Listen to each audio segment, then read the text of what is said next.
Hey there, everybody.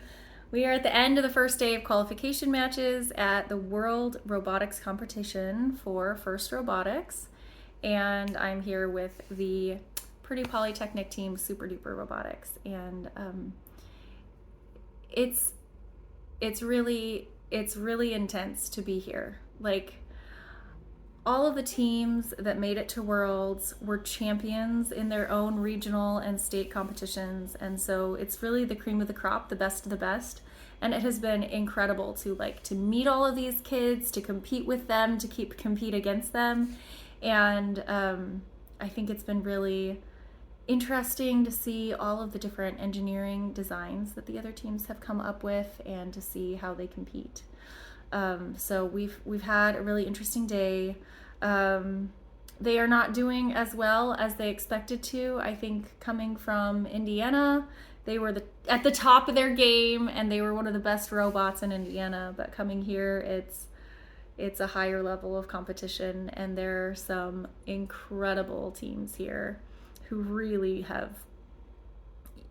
years and years of experience and fantastic mentors and sponsors and resources. So they won 2 matches, they lost 4, and at the very end of the day, the very final match, everyone was finishing up. It was the very last match of the day, match 66.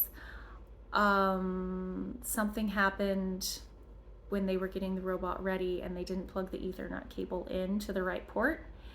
Something was wrong about the way they plugged the cable in, and so the robot didn't move for the entire match. So it just sat there, and that was really, really disappointing for the team, and just hard to see sort of their dream of making it to the finals kind of vanish, disintegrate with this robot that's just sitting there. So they were just like really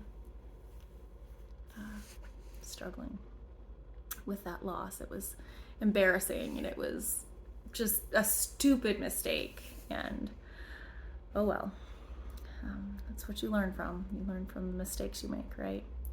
So after that, they wheeled the robot back to the pits, and we thought about dinner. So they're like, we want hamburgers tonight. They found a steak shack, and we started walking towards it. It was supposedly really close by, but when we got to where the address was, we realized it was inside the baseball stadium, and it wasn't open because there's not a baseball game.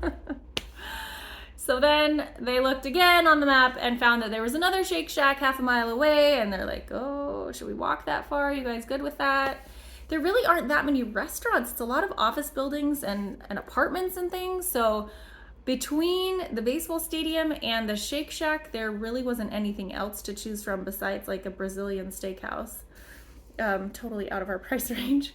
So we just walked all the way down to Shake Shack. When we finally got there, there were at least 3 or 4 other huge robotics teams in line, and it looked like it would take at least 45 minutes to get a burger and fries, and that was so frustrating because everybody was so hungry. Some of the boys didn't actually eat lunch, and so they were just starving. They were frustrated, they were disappointed, and they wanted to eat dinner. So we walked another block over to a restaurant that I had seen on our way there called the Halal Guys, and we got gyros, and there was no line at all when we walked in, and we filled up that restaurant.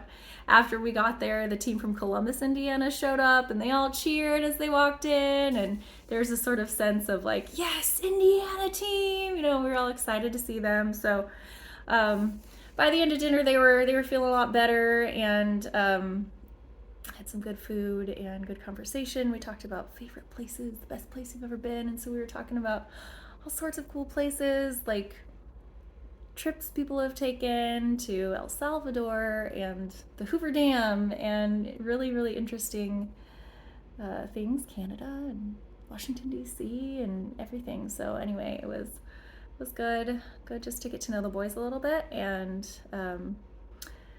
to have a nice dinner together. I just said goodbye to them, and they walked back to the hotel, and I'm staying in a different one than they are, because anyway, that's how it all shook out. But Anyway, so we've had a great first day, and I hope that you're able to watch the matches online and cheer them on. Tomorrow morning, I think we only have 4 matches left because we were one of the few teams to get 6 matches in today.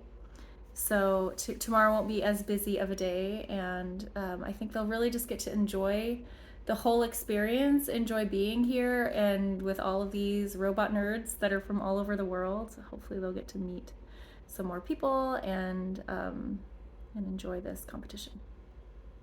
So anyway, that's all.